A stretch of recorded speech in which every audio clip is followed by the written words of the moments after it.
ዘወትር ፍጹም ሰላምን እግዚአብሔር ይሰጣት ዘንድ ስለ ሀገራችን ስለ ኢትዮጵያ እንማልዳለን። ስለ ዓለሙ ሁሉ እግዚአብሔር ማሰብን ያስቀድም ዘንድ ለእያንዳንዱም የሚያስፈልገውን ያማረውን የሚሻለውን ያስብ ዘንድ ስለ ዓለሙ ሁሉ እንማልዳለን።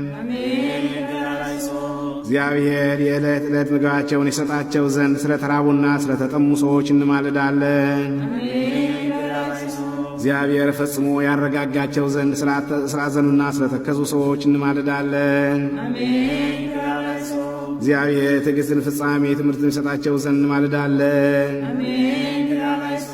እግዚአብሔር እንዳይቀየማቸው ከመዓትም ተመልሶ ፍጹም ዕረፍትን ይሰጣቸው ዘንድ ስለበደሉ አባቶቻችንና ወንድሞቻችን እንማልዳለን። በሚሻበት ቦታ እግዚአብሔር ዝናሙን ያዘንብ ዘንድ ስለ ዝናብ እንማልዳለን። የወንዙን ውሃ ምላልን ብለን እግዚአብሔር እነሱን እስከ ልካቸውና እስከ ወሰናቸው